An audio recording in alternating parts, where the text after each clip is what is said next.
الصلاة والسلام عليك يا رسول الله وعلى آلك وأصحابك يا حبيب الله. الصلاة والسلام عليك يا نبي الله وعلى آلك وأصحابك يا نور الله. درود پاک کی فضیلت پر بڑی پیاری حدیث پاک سرکار مدینہ صلی اللہ تعالی علیہ وسلم کا فرمان عافیت نشان ہے: اے لوگو، بے شک بروز قیامت اس کی دہشتوں اور حساب کتاب سے جلد نجات پانے والا شخص وہ ہوگا جس نے تم میں سے مجھ پر دنیا کے اندر بکثرت درود شریف پڑھے ہوں گے. ہم الحمدللہ ہر جمعے ہی تقریباً یہ حدیث پاک سنتے ہیں کہ جس کا مضمون ہے کہ جو کوئی شخص جمعہ کے دن 200 بار درود پاک پڑھے، حدیث پاک کے مضمون کے مطابق اس کے 200 برس کے گناہ معاف کر دیے جاتے ہیں. صلو علی الحبیب صلی اللہ تعالی علی محمد صلی اللہ علیہ وسلم. حضرت اسماعیل کے بارے میں حکم ہوتا ہے 7 سال کی عمر، ایک روایت کے مطابق، ٹھیک ہے. خواب میں آپ کو کہا جاتا ہے آپ نے 3 راتوں تک مسلسل خواب کہ اپنے بیٹے کو ذبح کرو. اگین ذرا سمجھیے گا قربانی کا لیول. 99 ایئرز کی دعا کے بعد بیٹا ملا ہے. پہلے حکم ہوا صحرا میں چھوڑ کے آ جاؤ، آپ چھوڑ کے آ گئے ہیں. کتنا بڑا امتحان تھا. اب اس سے بڑا امتحان کہ اب اس کو ذبح کر دو. اچھا، اب یہ بھی چلیں، آج آپ کو بہت خوبصورت بات سننے کو ملے گی کہ آپ کو جب 8 ذوالحجہ کی آپ نے خواب دیکھا نا تو آپ کنفیوز رہے کہ یہ شیطان کی طرف سے یا اللہ کی طرف سے خواب ہے. تو یہ جو سوچ بچار ہے نا، سوچ بچار کو کہتے ہیں ترویہ. تو جو 8 ذوالحجہ کا دن ہے اس کو یوم الترویہ کہا جاتا ہے. اس کی وجہ یہ ہے. ایک بار پھر خواب آیا تو آپ نے یقین کر لیا کہ یہ اللہ کی طرف سے حکم ہے. تو اس لیے 9 ذوالحجہ کو کیا کہا جاتا ہے؟ یوم عرفہ. عرفات کہتے ہیں پہچان کا دن. آپ کو یقین ہو گیا کہ یہ خواب اللہ کی طرف سے ہے. اور 10 ذوالحجہ کو آپ ذبح کرنے کو چلے تو یوم النحر کہا جاتا ہے، ذبح کا دن. یہ ایکچولی یوم ترویہ، یوم عرفہ اور یوم النحر یہ حضرت ابراہیم کی کیفیات تھیں. اچھا، اب آپ نے کمال یہ کیا کہ جب آپ کو یقین ہو گیا نا، آپ نے اپنے بیٹے سے بھی پوچھ لیا کہ بیٹا مجھے اس طرح خواب آیا ہے، تم کیا کہتے ہو؟ 7 سال کا بیٹا ہے، ایک روایت کے مطابق ان کی 10 سال عمر ہے. اللہ اکبر. وہ بیٹا بھی کیسا ہے. جب آپ نے بیٹے سے پوچھا تو بیٹا کہتا ہے ابو جی یا بنیا انی ارا فی المنام. قرآن میں یہ الفاظ موجود ہیں، انی اذبحک فانظر ماذا تری. اے میرے بیٹے، میں نے خواب میں دیکھا کہ میں تجھے ذبح کر رہا ہوں، تیری کیا رائے ہے؟ ہائے ہائے. بیٹا کیا کہتا ہے؟ یا ابت افعل ما تؤمر. اے والد صاحب کیجئے جس بات کا آپ کو حکم دیا جا رہا ہے. ستجدونی انشاء اللہ من الصابرین. خدا نے چاہا تو قریب ہے آپ مجھے صابر پائیں گے، صبر والا پائیں گے. اللہ اکبر. اور ایسا ہی ہوا. آپ اپنے بیٹے کو لے کے جا رہے ہیں، آپ نے اپنی بیوی ہاجرہ کو کہا اس کو تیار کر دو، میں کہیں لے جا رہا ہوں. بتایا نہیں ماں کو، انہوں نے بڑا تیار کیا ان کو. آگے گئے تو اب شیطان اتنی بڑی قربانی کو کیسے ہضم کرتا. فوراً گیا بی بی ہاجرہ کے پاس. اے ہاجرہ، پتہ ہے تمہارے شوہر کہاں جا رہے ہیں؟ آپ کے بیٹے کو لے کر کہاں جا رہے ہیں؟ کہ ذبح کرنے جا رہے ہیں. کہ نہیں، وہ تو کسی سے ملانے لے جا رہے ہیں، تیار کر کے لے گئے. کہ نہیں، وہ ذبح کرنے جا رہے ہیں. کیونکہ باپ بھی بیٹے کو ذبح کرتا ہے. بی بی ہاجرہ کہتی ہیں. اب شیطان کہتا ہے کہ ہاں اس لیے کر رہے ہیں کہ اللہ کا حکم ہے. کہا اللہ کا حکم ہے؟ پھر ٹھیک ہے میں راضی ہوں. ہائے ہائے ہائے، رب کا حکم ہے نا. کیسی ماں تھی، کہتی پھر میں راضی ہوں. شیطان کا ادھر بس چلا نہیں، حضرت اسماعیل کے پاس پہنچا. کہا اے بیٹے، تمہیں پتا تمہارے ابو کہاں لے جا رہے ہیں؟ کہ ابو کہیں لے جا رہے ہیں مجھے، کہ تمہیں ذبح کرنے لے جا رہے ہیں. کہ کوئی باپ بھی بیٹے کو ذبح کرتا ہے؟ کہ ہاں اللہ کا حکم ہے. اللہ کا حکم ہے پھر میں بھی راضی ہوں. سبحان اللہ. اب جب حضرت اسماعیل نے حضرت ابراہیم کو پتہ کیا کہا کہ والد صاحب اب آپ ذبح کرنے لگے نا، 2-3 میری گزارشات ہیں، ذرا اچھے طریقے سے باندھ دیجیے گا. کہ ایسا نہ ہو کہ جب مجھے آپ ذبح کریں تو میں زیادہ تڑپوں تو میرے خون کے چھینٹے آپ کے کپڑوں پر گریں گے تو آپ کے کپڑے خراب ہیں. چھری کو ذرا تیز کر لیجیے گا تاکہ مجھے تکلیف کم ہو. مجھے الٹا لٹا کے ذبح کیجیے گا تاکہ آپ میرا چہرہ نہیں دیکھ سکیں. اور ہاں، یہ جو میرا کرتا ہے نا میری ماں کو دے دیجیے گا تاکہ اس کو بیچاری کو تسلی ہو جائے. کیا دنیا نے ایسی قربانی دیکھی ہے؟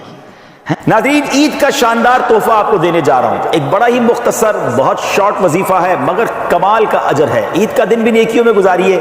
وظیفہ کیا ہے؟ جو شخص عید کے دن 300 مرتبہ سبحان اللہ و بحمدہ پڑھے اور تمام فوت شدہ مسلمانوں کی، یعنی جو دنیا سے چلے گئے مرحومین ہیں، ان کی ارواح کو، ان کی روحوں کو ایصال ثواب کرے تو ہر مسلمان کی قبر میں 1000 انوار داخل ہوتے ہیں. اور جب یہ پڑھنے والا خود مرے گا تو انشاءاللہ اللہ کی رحمت سے اس کی قبر میں بھی 1000 انوار داخل کیے جائیں گے. سبحان اللہ و بحمدہ 300 بار پڑھنے میں بہت تھوڑا وقت لگتا ہے. انشاءاللہ مرحومین کا بھی بھلا ہو جائے گا. پڑھنے والے کا بھی بھلا ہو جائے گا۔ امید کرتا ہوں اس عید کو یہ وظیفہ ضرور کریں گے اور اس میسج کو بھی عام کریں گے۔ اب سنو، حضرت ابراہیم نے بالکل ویسا ہی کیا، آپ کو باندھ بھی دیا، آپ کو لٹا بھی دیا ہے، اور آپ نے چھری چلا بھی دی۔ چھری کا کام کاٹنا ہے، اللہ چاہے تو چھری نے کام نہیں کرنا نا، آپ نے اپنا کام پورا کر دیا، وہ تو کر چکے جو کرنی بشر کی ہے۔ مگر پھر کیا ہوا؟ سبحان اللہ، یہ امتحان ختم ہوا اور اب آسمان سے آواز آئی۔ حضرت ابراہیم بالکل اوپر بیٹھے ہیں اور چھری چلا رہے ہیں، تو اوپر سے آواز آئی، سبحان اللہ، اللہ اکبر، اللہ اکبر۔ آپ نے جب سر اٹھایا تو دیکھا جبریل امین جنت سے مینڈھا دمبا لے کر آ رہے ہیں، تو آپ سمجھ گئے میرے امتحان کا وقت پورا ہو گیا ہے۔ بے شاختہ آپ کی زبان سے نکلا لا الہ الا اللہ واللہ اکبر۔ تو حضرت اسماعیل تو نیچے لیٹے ہوئے تھے، وہ بھی سمجھ گئے کہ لگتا ہے ہمارا امتحان پورا ہو گیا۔ وہ کہتے ہیں اللہ اکبر وللہ الحمد۔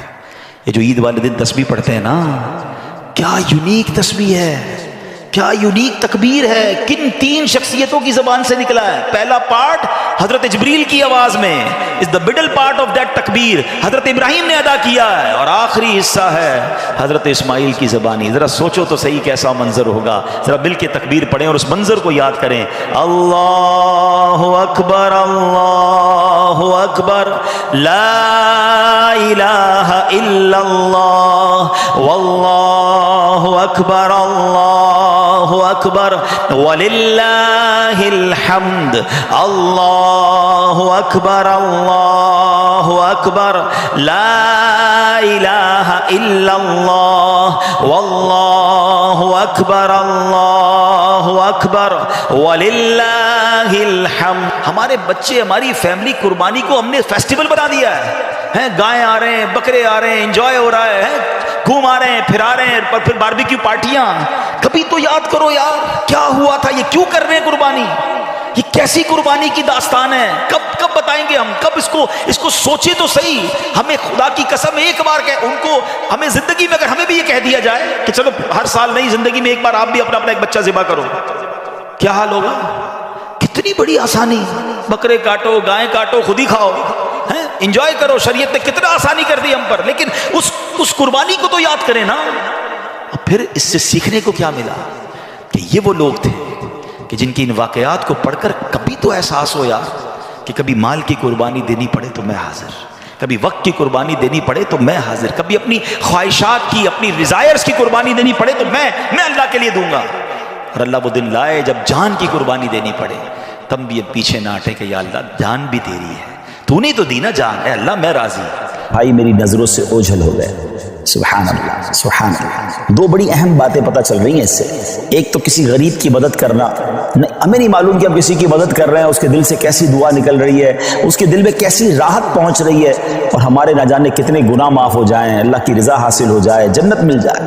اور دوسرا جو قربانی ہے، سبحان اللہ، یہ انشاءاللہ جنت کی سواریاں بنیں گی، پل صراط کی سواریاں بنیں گی۔ آئیے ناظرین، میں آپ کو نبی پاک علیہ السلام کی قربانی کے حوالے سے کچھ حدیثیں سناتا ہوں۔ پیارے آقا علیہ السلام فرماتے ہیں کہ قربانی کرنے والے کو قربانی کے جانور کے ہر بال کے بدلے میں ایک نیکی ملتی ہے۔ We can't able to count our hair، ہم اپنے سر کے بال نہیں گن سکتے، تو قربانی کے جانور کے سر پر کتنے بال ہوں گے، یہ پورے جانور پر کتنے بال ہوں گے، تو جانور کے جتنے بال ہیں، ہر بال، ایوری ہیئر کے مقابلے میں اسے ایک نیکی ملتی ہے۔ یعنی اٹ مینز اگر کوئی قربانی کرتا ہے تو اسے ملینز اینڈ ملینز نیکیاں ملتی ہیں۔ مبارک ہونے جو قربانی کرتے ہیں۔ ایک اور جگہ نبی پاک علیہ السلام فرماتے ہیں جس نے خوش دلی سے طالب ثواب ہو کر قربانی کی تو وہ آتش جہنم سے حجاب یعنی روک ہو جائے گی۔ یعنی قربانی دیر آر ٹو کنڈیشنز، خوش دلی کے ساتھ، اوپن ہارٹڈلی، بوجھ سمجھ کر نہیں، برڈن سمجھ کر نہیں، خوش دلی کے ساتھ، اور پھر ثواب کی نیت سے کی۔ ہاں یہ الگ بات ہے کچھ لوگ قربانی دکھلاوے کے لیے کرتے ہیں، پتہ چلے میں کتنے پیسے والا ہوں اور جناب میں کتنی بڑی بڑی قربانی کرتا ہوں۔ بالکل بڑے جانور کرنے چاہیے، ہیلدی جانور کرنے چاہیے، مہنگے جانور بھی قربان بالکل اللہ کی راہ میں خرچ کرنا چاہیے، لیکن نیت اللہ کی رضا، لوگوں کو دکھانا نہیں۔ تو پھر انشاءاللہ یہ جانور، یہ قربانی جہنم کے مقابلے میں آڑ بن جائے گی، روک بن جائے گی۔ ایک اور جگہ سرکار دو عالم علیہ السلام نے اپنی پیاری بیٹی